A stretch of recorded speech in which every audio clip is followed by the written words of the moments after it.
Oh, I'm good. Yeah. I guess now in retrospect, what do you feel about the team's performance over the weekend? I think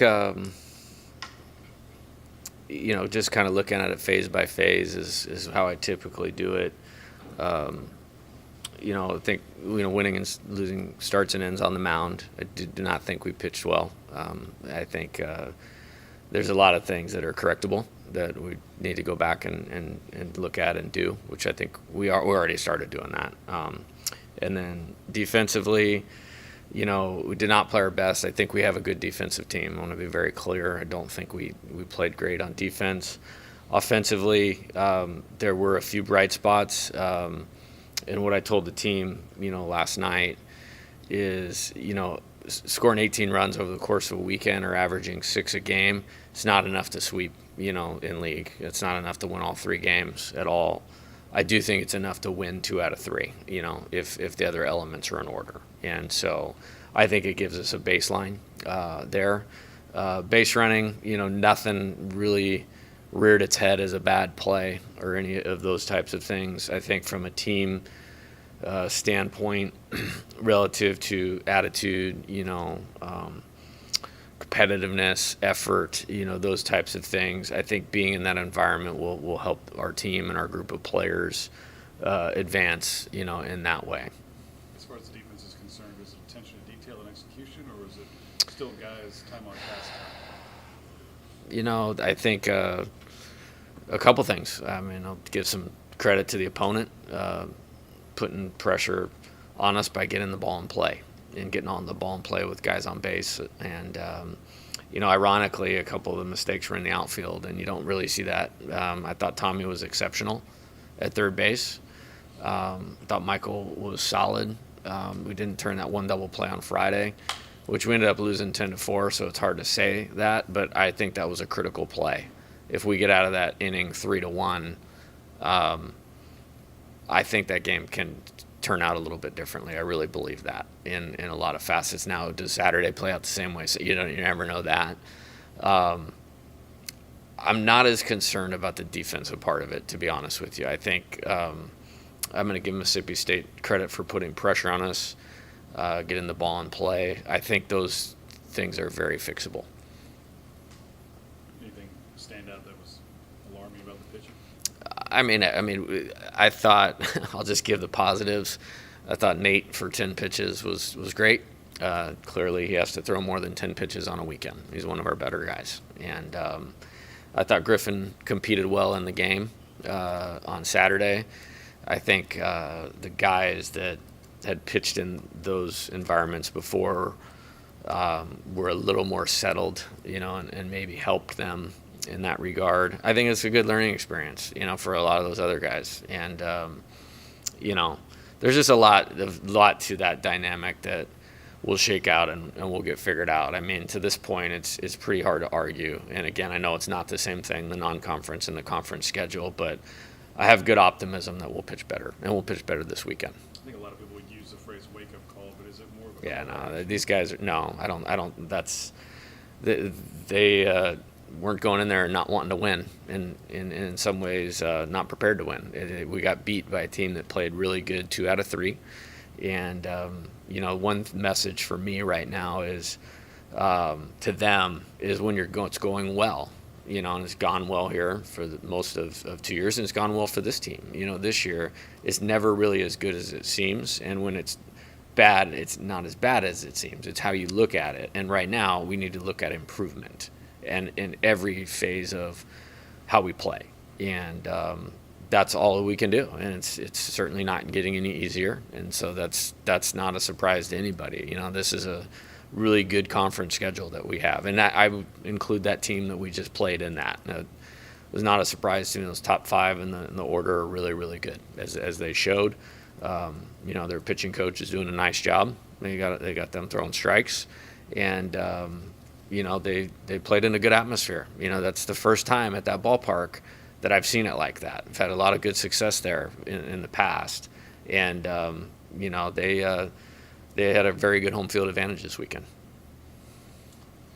What did State do at the plate that made it such a guess, end up being a difficult task for you guys? Just kind of going through guy by guy. Armani Larry's, been in college forever. Thought he was a great player at New Orleans, in 2022. And I missed that he was going to be back this year. I thought it was his 5th year. I thought he was done last year, and it feels like he's been around forever. So kind of a Gavin Dugas type, guy, and I respect him as a player and as a competitor. David Mershon is one of my favorite opponents in the league, man. He's a really good player. He's a really good player, and he's put on 25 pounds and has really good instincts and takes tough at bats. I mean, Jordan, had been on fire coming into the week, and we actually kind of kept him reasonable, until the 3-run homer yesterday. But obviously a real talent. Hines, if he gets going, like he did with a couple of those home runs, they're going to win a lot of games. I mean, he's a dangerous hitter. Husjack, he's really improved from last year. Again, another old player. I think he's a 5th-year guy too. And so that makes it a pretty tough, first 5. And then I just at the bottom of their order, Kohler, Long, those guys, good experience also, coming from other places. They fought our pitchers pretty hard. Talk a little bit about, obviously, you mentioned this competitive group, they want to get back out there. Mm-hmm. Opportunity this midweek provides, and then we could be sitting here a week from today and maybe a totally different tune with, obviously, a big time opponent coming in this weekend. Yeah, I mean, for me, this time of year, the tune doesn't change unless it really needs to. I think mentioning the midweek's a very good team. I think they have 16 wins already or something like that. So that'll be a good challenge. They have a lot of good players. Watched a bunch last night while we were waiting for our chartered flight. And then, on the weekend, the team that we played for the national championship last year was, draft prospects all over the field. I'm excited. We haven't played them at home yet since I've been here, and it's going to be exciting. I think, I would be concerned if our players weren't excited about this week, but I think they are. And you match that with some eagerness to get back out after a tough game yesterday. I mean, Friday they beat us. Saturday we beat them. Obviously I had to hold on, there, but we beat them. And then yesterday they got us pretty good. And so it's good we get to play tomorrow. Have you thought about a pitching plan for the midweek? Yeah, Javen Coleman will start tomorrow. And then we'll go from there. Getting guys action, but not necessarily extended time. Is it developing into something that you see kind of 2-3 weeks down the road, or is it just trying to get as many guys out there as possible? No, it's not that. It's to win the game first. There's a number of things that go into that. And I mean, we've used a lot of guys. It's either 17 or 18 pitchers have an appearance. I don't ever remember having that or doing that before. And there's a really fine line, who's better pitching often, who's better when they're fresh, how does it match up? And right now, now that we're past the 5-game weeks and all the games jammed up, you're in a little bit more of a normal schedule. I think that'll help that group a little bit, not just from maybe there's not that extra game where you're pushing a guy into a second or third appearance or not. We can match up a little better. We can work a little bit too. Some of these guys, we need to practice. We're practicing at 1:30 tomorrow before we play a 6:30 game. We haven't had a ton of time of that, and it's something that I'll look at in doing the schedule moving forward and make sure we don't get caught up in that time of year of travel on the weekend, travel for a midweek, play a 5-game week, and then into league, because we need to get on the field, with them. Looking around the SEC, anything surprise you? I did not pay much attention, to be honest. For me, they're all really good. I mean, it's something else right now. It was the same last year, and there's a lot of talent, and there's a lot of teams that present things that are tough to deal with. So that's why you kind of have to focus on yourself. And I'll be honest, I kind of did that. I saw Florida won 2 out of 3 and noticed that one because of we play them next weekend. And other than that, I couldn't probably tell you who swept or won the series or any of that stuff. How guys like Luke and Gage responded since their starts?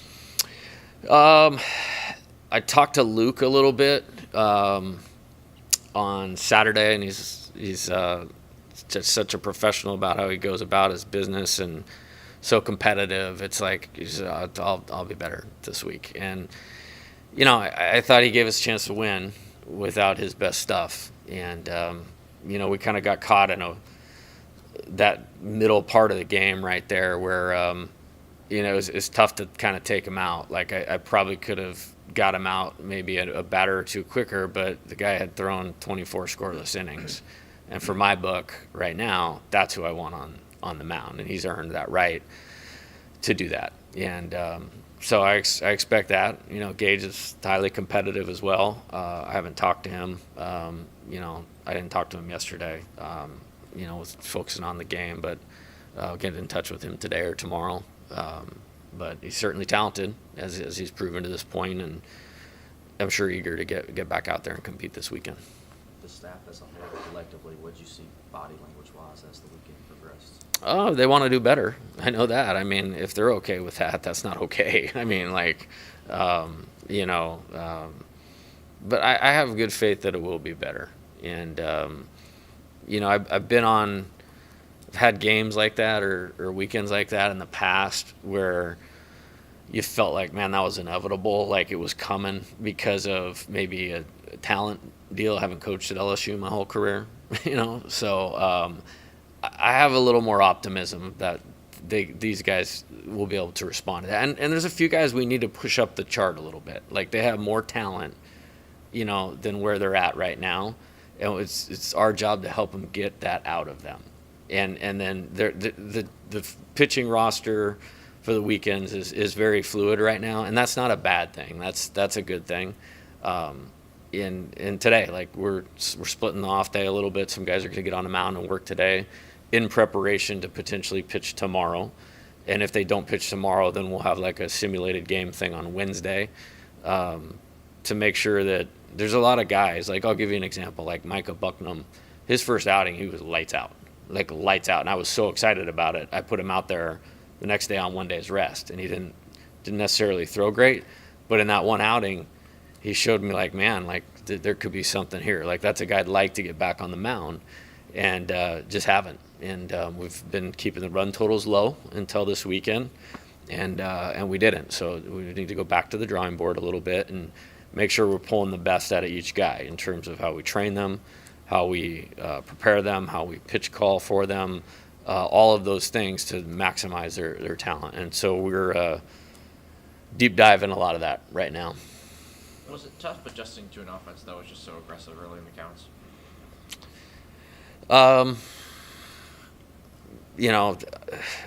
That's what they do. It's our job to respond to that, in terms of pitch execution. And with a few of our guys, I would think that would actually work to their advantage. It didn't. It did not this weekend. So that's something we need to look at and we need to be better at this weekend, because there's some teams in the SEC that profile that way, that will attack it that way. How about the job Christian's doing for you? Kind of finding himself? Yeah, I thought Saturday was great.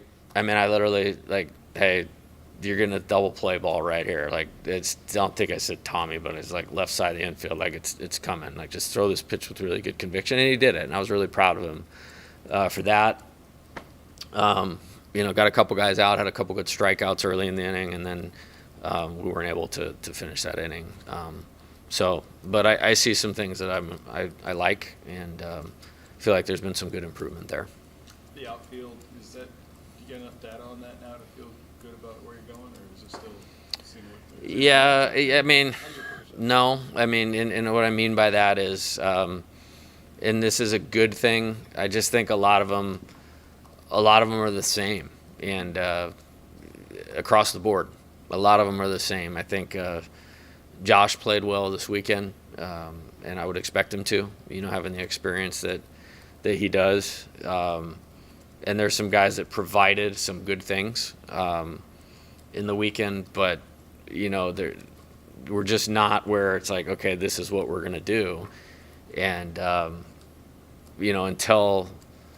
until I feel convicted about that, we won't. It'd be undermining our opportunity to use our roster effectively. And I would love it, if two guys said, hey, I'm playing. That's probably a pretty good sign for how they're playing in our team. But, I don't feel that way. And then you get into this dynamic that's super important is like you can't have them going out there playing for the next opportunity. They got to play for that opportunity and execute their job. And sometimes with players, that's just part of their growing process. And they're going to have to do it when they show up in a minor league spring training and there's 33 outfielders out there. So I guess in that way it's good for them. Do you have a updated timetable on Jaden and Chase? Jaden threw a competitive bullpen on the field on Thursday night at Mississippi State, and that was very positive. And so hopefully sometime in April would be my guess. Chase is not as, like I said, he's pretty much 2 months behind that. We're not to the point in the calendar where we could say, hey, we could move that up yet. Is there an update on Ethan Fry? He hit batting practice on Saturday and Sunday, and we're hey, out of 1 out of 10 being the best you ever felt in your life, where are you? We're creeping to the upper half of the scale. So we'll see, but the guy I'd like to get in there, in terms of what you were just talking about, Michael, with the outfield situation. His availability a week, 2 weeks, I'm not quite sure yet. And on Sunday, your decision to start Ashton Larson at DH, what did you sort of see from him? I thought he did a great job. He smoked the ball the first at bat, drew a walk. They got that 3-run inning going in a 2-strike count, and then doubled to left center field. He's going to be a good player. And, when I mentioned not being settled, it's because of, Ethan had some good at-bats before he got hurt. Ashton in a SEC game, took mature at bats, and that's a good thing. And so we're just going to keep developing all of them and then play for that game that day. And then hopefully over time, you could feel like you could settle into something. Brady Neal kind of inserted himself in that outfielder mix. What did you like from him this weekend? I liked he had the bases loaded walk in the inning where we tied the game. I thought Saturday he showed good poise on making some plays on some balls went up in the air, and that was the game that it was obviously a little wobbly. We're off to a great 9-1 start, and they're chipping away, and a mistake out there could have really impacted the game. And played clean. He obviously ran past the one yesterday. I haven't seen that on video or asked him what happened, but he swung the bat well leading into the series, and with trying to balance the lineup, get matchups that fit against the opposing pitcher and that also benefit our pitcher in terms of defense. Right now I want to get him going and have him in there because it's one of those guys when he plays well, we tend to do well. Some value in that atmosphere that you talked about? Oh, yeah, 100%. Well, it's going to be the same. Moving forward next weekend and then, the one after that. So, it's, again, hat tip to them. That was what you think about when you coach it in the SEC. And like I said, I've just had good fortune. I haven't really seen that. We swept them in 22, won a super regional there. I hadn't seen that when the game was going in their favor. And boy, they get going. And good atmosphere. Thoughts on Louisiana Tech tomorrow?